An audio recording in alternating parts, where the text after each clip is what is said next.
Hi நண்பா, welcome to job talkies. வீடியோவில் நம்ம என்ன பார்க்க போகிறோம் அப்படின்னு பார்த்தீங்கன்னா, எம்ப்ளாய்மெண்ட் ஆஃபீஸில் பதிவு பண்ணி வச்சுருப்போம் இல்லைங்களா, அதை பற்றின டீட்டெயில் ஒரு முக்கியமான அப்டேட் கொடுத்துருக்குறாங்க. 2024 இப்போ வரைக்கும் சீனியாரிட்டி லிஸ்ட் ரிலீஸ் பண்ணியிருக்கிறாங்க.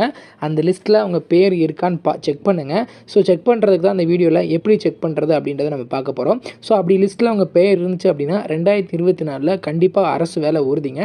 நிறைய பேர் கேட்டுட்டு இருந்தாங்க, எம்ப்ளாய்மெண்ட் ஆஃபீஸில் நம்ம ரிஜிஸ்டர் பண்ணி வச்சுருக்கோம், சீனியாரிட்டி அடிப்படையில் எப்போ நமக்கு வேலை கொடுப்பாங்கன்னு சொல்லிட்டு நிறைய பேர் கேட்டுட்டு இருந்தாங்க. முன்னாடிலாம் கொடுத்துட்டு இருந்தாங்க, நடுவில் ஒரு சில காரணங்களால் அதை ஸ்டாப் பண்ணி வச்சுருந்தாங்க.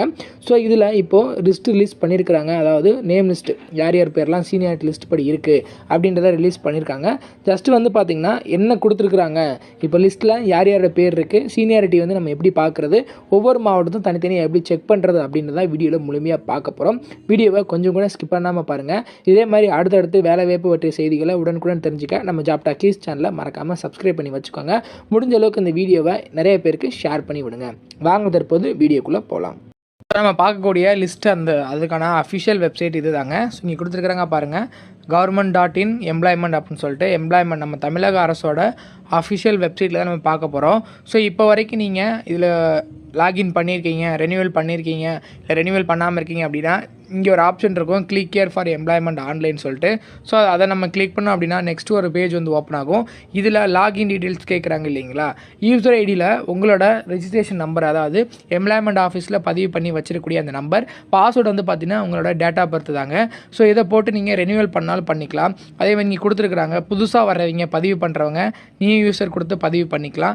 ரெனியூவல் பண்ணுறதுனா கிளிக் ஹியர் இங்கே கொடுத்துருக்குறாங்க, ரெனியூவல் பண்ணிக்கலாம். இல்லை ப்ரொஃபைலை அப்டேட் பண்ணணும் அப்படின்னா, இப்போ நான் பிஜி முடிச்சிருக்கேன், அதை அப்டேட் பண்ணணும் அப்படின்னா ஸோ இதை அப்டேட் பண்ணிக்கலாம். யூஜி முடிச்சிருக்கேன், 12th முடிச்சு யூஜி, அந்த மாதிரி வந்து எதெல்லாம் நீங்கள் அப்டேட் பண்ணணும்னு நினைக்கிறீங்களோ அதெல்லாம் இந்த இதில் வந்து நீங்கள் பண்ணிக்கலாம். ஸோ இது அஃபிஷியல் வெப்சைட் தாங்க, இதில் நம்ம தனியாக பண்ணிக்கலாம். பட் வந்து பார்த்திங்கன்னா நம்ம பார்க்கக்கூடியது எம்ப்ளாய்மெண்ட் ஆஃபீஸர் லைவ் ரிஜிஸ்டர், இப்போ வரைக்கும் எத்தனை பேர் ரிஜிஸ்டர் பண்ணி ரெனியூவல் பண்ணியிருக்கிறாங்க. அதே மாதிரி இன்ஃபர்மேஷன் கட் ஆஃப் சீனியாரிட்டி படி ஒவ்வொரு டிஸ்ட்ரிக்கும் தனித்தனியாக கொடுத்துருக்குறாங்க. இங்கே பார்த்தீங்கன்னா உங்களுக்கு தெரியும். ஸோ இப்போதைக்கு கிட்டத்தட்ட இப்போ 2024 பிறந்தாச்சுங்க. 2024 வரைக்கும் அப்டேட்டில் ஒவ்வொரு மாவட்டத்துக்கும் தனித்தனியாக சீனியாரிட்டி லிஸ்ட் கொடுத்துருக்குறாங்க. அதன் அடிப்படையில் தான் நம்ம பார்க்க போகிறோம். இங்கே கொடுத்துருக்காங்க இல்லைங்களா, எம்ப்ளாய்மெண்ட் ஆஃபீஸ் லைவ் ரிஜிஸ்டர்னு சொல்லிட்டு. அதில் உங்களுக்கு ஃபஸ்ட்டு வந்து பார்த்திங்கன்னா இங்கிலீஷ்லேயே இருக்கும், இந்த பக்கம் தமிழ்லேயே இருக்கும். எதை வேணால் நம்ம வந்து டச் பண்ணி நான் வந்து டவுன்லோட் பண்ணி பார்த்துக்கலாம். ஸோ இப்போ நம்ம தமிழ் வெர்ஷன் கொடுக்குறோம் அப்படின்னா ஒரு பிடிஎஃப் வந்து உங்களுக்காக டவுன்லோட் ஆகும். ஸோ இதில் டவுன்லோட் ஆகுது இல்லைங்களா.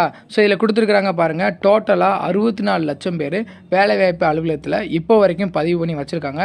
அதில் ஆண்கள் எவ்வளோ, பெண்கள் எவ்வளோ, 3ஆம் பாலினத்தவர் எத்தனை பேர் அப்படின்றத பதிவு பண்ணியிருக்காங்க.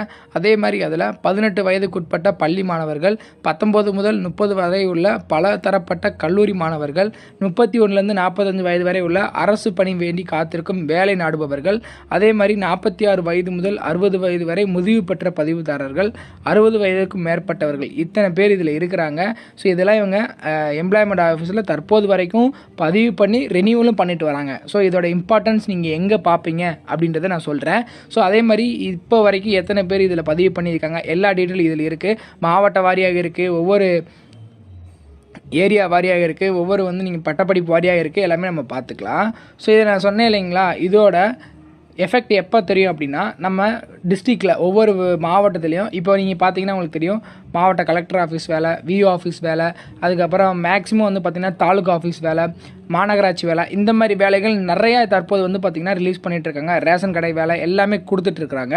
அதில் முக்கியமாக கேட்கக்கூடிய ஒரு பாயிண்ட் என்னவா இருக்குது அப்படின்னு பார்த்தீங்கன்னா, எம்ப்ளாய்மெண்ட் ரிஜிஸ்ட்ரேஷன் ரெனியூவல் அது இருக்கா, அதோட கார்டு ஜெராக்ஸ் நீங்கள் அட்டாச் பண்ணுங்கள், employment registration card xerox attach பண்ணுங்கன்னு சொல்லிட்டு தனியாகவே ஒரு காலமாக அப்ளிகேஷனில் கொடுத்துருக்காங்க. நம்ம நிறைய வீடியோவில் பார்த்துருக்கோம். ஸோ உங்ககிட்ட இருந்துச்சு வேலைவாய்ப்பு பதிவு அட்டை இருந்துச்சு அப்படின்னா அதுக்கே ஒரு ப்ரிஃபரன்ஸ் கொடுக்குறாங்க, முன்னுரிமை கொடுக்குறாங்க. சரி இவங்க சீனியாரிட்டியில் இருக்காங்களான்னு பார்த்து அதுக்கே முன்னுரிமை கொடுக்குறாங்க. ஸோ இந்த மாதிரி தாலுகா ஆஃபீஸ் வேலை, பஞ்சாயத்து ஆஃபீஸ் வேலை, அதே மாதிரி கலெக்டர் ஆஃபீஸ் வேலை, விஓ ஆஃபீஸ் வேலை, இந்த மாதிரி வேலை வாய்ப்புகள் வரும்போது அதற்கு முன்னுரிமை கொடுக்கக்கூடியது எதன் அடிப்படையில் அப்படின்னு பார்த்தீங்கன்னா இந்த வேலைவாய்ப்பு கார்டு மூலியமாக தான். ஸோ இதோட முக்கியத்துவம் எவ்வளோன்றது உங்களுக்கு இப்போ தெரிஞ்சிருக்கும். அதனால் இப்போ நீங்கள் புதுசாக இப்போ தான் பார்த்துட்ருக்கீங்க அப்படின்னா கண்டிப்பாக புதுசாக ரெனியூவல் பண்ணி வச்சுக்கோங்க, யூஸ்ஃபுல்லாக இருக்கும். ஸோ இதில் இப்போ மாவட்ட வாரியாக நம்மளோட சீனியாரிட்டி எப்படி இருக்குது அப்படின்றத பார்த்துக்கலாம். ஸோ இங்கே மாவட்டங்கள் பேர் இருக்குது, நீங்கள் என்ன மாவட்டம் அப்படின்றத உங்கள் மாவட்டத்தை பேரை கிளிக் பண்ணிங்கன்னா உங்கள் மாவட்டத்துக்கு ஒரு பிடிஎஃப் வந்து டவுன்லோட் ஆகும். உங்களுக்கு தூத்துக்குடி மாவட்டத்தை டவுன்லோட் பண்ணியிருக்கேன். அதே மாதிரி நீங்கள் என்ன மாவட்டம் அப்படின்றத உங்கள் மாவட்டத்துக்கு அந்த இதை கிளிக் பண்ணிங்க அப்படின்னா, பேரை கிளிக் பண்ணிங்கன்னா இந்த மாதிரி ஒரு பிடிஎஃப் வந்து டவுன்லோட் ஆயிரும். ஸோ இதில் cut off dates of seniority for nomination எனக்கு கொடுத்துருக்காங்க பார்த்தீங்களா. ஒவ்வொரு மேலே வந்து ஒவ்வொரு கேட்டகரி வைஸ், அதாவது SC, SCA, ST, MBC, BC, BCM, general category தனித்தனியாக கொடுத்துருப்பாங்க. இந்த சைடு குவாலிஃபிகேஷன் கொடுத்துருப்பாங்க. அப் டு 8th ஃபெயில் கொடுத்துருக்காங்க பார்த்தீங்களா. 8ஆம் வகுப்பு நீங்கள் ஃபெயில் ஆகிருக்கணும். ஃபெயில் ஆகிருந்தாலும் அதே மாதிரி 8th பாஸு, எஸ்எஸ்எல்சி, அதே மாதிரி 12th அது கீழே அப்படி வந்தோம் அப்படின்னா டிகிரி அப்படி கீழே வந்து பார்த்துட்டே வந்தோம் அப்படின்னா ஒவ்வொரு கேட்டகரி வைஸ் அக்கௌண்டன்ட் அதே மாதிரி computer science, typist, steno typist, driver, அதே மாதிரி டிரைவர்லேயே உங்களுக்கு லைட் மோட்டார் வெஹிக்கிள், அதே மாதிரி heavy motor vehicle, conductor, driver come conductor, electrical and electronics engineering சொல்லிட்டு தனித்தனியாக மெக்கானிக்கல் இன்ஜினியர் தனித்தனியாக ஒவ்வொரு பதவிக்கும் ஒவ்வொரு கேட்டகரி வைஸும் கொடுத்துருக்குறாங்க. ஸோ இப்போ இதில் எப்படி நம்ம கண்டுபிடிக்கிறது, நமக்கு வந்து இதில் சீனியாரிட்டி இருக்கா இல்லையா அப்படின்னு கண்டுபிடிக்கிறது அப்படின்னு பார்த்தீங்கன்னா, ஸோ இப்போ அப் டு 8th ஸ்டாண்டர்ட் ஃபெயில்னு கொடுத்துருக்காங்க இல்லைங்களா. இதில் பக்கத்தில் உங்களோட கேட்டகரி இருக்குது பாருங்கள். கேட்டகரிக்கு நேரம் நீங்கள் பார்த்தீங்கன்னா 28/6/2022 27/2/2026 வரைக்கும் 28/6/2002 27/2/2006 வரைக்கும் பதிவு பண்ணவங்களுக்கு இப்போ ஏதாச்சும் எக்ஸாம்பிளுக்கு உங்கள் பஞ்சாயத்து போர்ட்லேருந்து ஒரு வேலை வாய்ப்பு வருதுன்னு வச்சுக்கோங்களேன். அதுக்கு 8th பாஸுக்கு கம்மியாக கேட்குறாங்க, 8th பாஸ் இல்லை அது கீழே கேட்குறாங்க, 8th ஃபெயிலாக இருந்தாலும் பரவாயில்லன்னு கேட்குறாங்கன்னா உங்களுக்கு அது வேலை வாய்ப்புலேருந்து ஒரு கார்டு வருங்க. இந்த மாதிரி நீங்கள் இந்த வேலை வாய்ப்புக்கு இதாக இருக்கீங்க, எலிஜிபிளாக இருக்கீங்க, கண்டிப்பாக இந்த வேலை வாய்ப்பு முகாமில் வந்து கலந்துக்கோங்க, அதுக்கு நேர்காணலில் கலந்துக்கோங்கன்னு சொல்லிட்டு உங்களுக்கு போஸ்ட்டில் ஒரு கார்டு வரும். நிறைய பேருக்கு அந்த கார்டு வந்திருக்கும் எம்ப்ளாய்மெண்ட்டில். ஸோ எந்த பதவிக்கு நீங்கள் எந்த இடத்துல இருக்கிறீங்க, இப்போ 10th பாஸ் அப்படின்னா உங்கள் கேட்டகரிக்கு நேராக பாருங்கள் என்ன கேட்டகரியில் இந்த வருஷத்துக்குள்ளே நம்ம பதிவு பண்ணி ரெனியூவல் பண்ணி வச்சுருக்கோமா. இப்போ வரைக்கும் ரெனியூவல் பண்ணியிருப்பீங்க. நிறைய பேர் ரெனியூவல் பண்ணாமல் இருக்கிறனால உங்களுக்கு அந்த இது வரது இல்லைங்க. ஸோ அதுக்கு தான் இங்கே வந்து மென்ஷன் பண்ணியிருக்கிறாங்க ஒவ்வொரு கேட்டகரி வைஸும் எவ்வளோ வேக்கன்ட் இருக்குது. ஸோ இதெல்லாம் நீங்கள் பார்த்துருப்பீங்க. டைப்பிஸ்ட்டு, செனாஸ் டைப்பிஸ்ட்லாம் எதில் வரும், ஒவ்வொரு விஓ ஆஃபீஸில் இருக்கட்டும், அதில் வந்து அசிஸ்டன்ட் வேலை, இந்த வேலை, அந்த வேலைன்னு சொல்லிட்டு தனித்தனியாக கேட்கும்போது அதுக்கெல்லாம் அந்த வேலை வாய்ப்பு பதிவு அட்டை பதிவு பண்ணி ரெனியூவல் பண்ணி வச்சுருந்தோம் அப்படின்னா கண்டிப்பாக நமக்கு சீனியாரிட்டியில் ஒரு ப்ரிஃபரன்ஸ் கொடுப்பாங்க. அந்த நேர்காணலில் நமக்கான ப்ரிஃபரன்ஸ் அதிகமாக இருக்கும். ஸோ இப்போ இது வந்து பார்த்திங்கன்னா ஒவ்வொரு மாவட்டம், தூத்துக்குடி, மதுரை அப்படின்னு சொல்லிட்டு தனித்தனியாக கொடுத்துருக்குறாங்க. எல்லா மாவட்டத்தோட பேரும் இங்கே இருக்கும். ஸோ நீங்கள் என்ன மாவட்டம் அப்படின்றத கீழே கமெண்ட் செக்ஷனில் சொல்லுங்கள். அது எப்படி டவுன்லோட் பண்ணுறது, என்ன ப்ராசஸ், என்ன வேலை வாய்ப்புகள் இருக்குது அப்படின்றத நான் உங்களுக்கு வந்து எக்ஸ்பிளைன் பண்ணுறேன். ஸோ இது இந்த இதில் இருக்கக்கூடிய லிஸ்ட்டின் படி நீங்கள் பதிவு பண்ணியிருக்க வேலைவாய்ப்பு, அந்த வேலைவாய்ப்பு ரிஜிஸ்ட்ரேஷன் ஃபார்ம் மூலிமா செக் பண்ணி பார்த்துக்கோங்க. கிராஸ் செக் பண்ணி பார்த்துட்டு அந்த மாவட்டத்தோட வேலைவாய்ப்பு எப்போ வருது, அந்த வேலை இப்போ நீங்கள் எதிர்பார்த்து காத்துட்ருப்பீங்க, ஏதாச்சும் விஓ ஆஃபீஸில் அசிஸ்டன்ட் வேலை இருந்தால் பரவாயில்ல அப்படின்னு சொல்லிட்டு. ஸோ அந்த வேலை வரும்போது அந்த வேலையில் நமக்கு எலிஜிபிலிட்டி இருக்கா அப்படின்றத பார்த்துட்டு அந்த நேர்காணலில் நம்ம போய் கலந்துக்கிட்டால் நமக்கு வேலைவாய்ப்பு உறுதிதாங்க. ஸோ இப்படி தான் நமக்கான எம்ப்ளாய்மெண்ட் சீனியாரிட்டி இருக்கும்.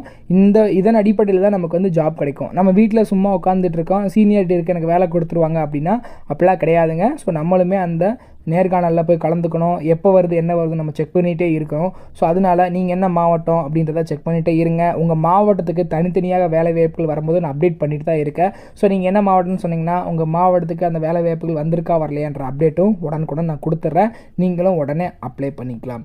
இதே மாதிரி அடுத்தடுத்து வேலைவாய்ப்பு பற்றிய செய்திகளை முழுமையாக தெரிஞ்சுக்க நம்ம ஜாப் டாக்கீஸ் சேனலை மறக்காமல் சப்ஸ்கிரைப் பண்ணி வச்சுக்கோங்க. முக்கியமாக இந்த வீடியோவை வேலைவாய்ப்பு தேடிட்டுருக்க, வேலைவாய்ப்பு அலுவலகத்தில் பதிவு பண்ணி காத்துட்ருக்க உங்கள் நண்பர்களுக்கு ஷேர் பண்ணி விடுங்க ஃப்ரெண்ட்ஸ்.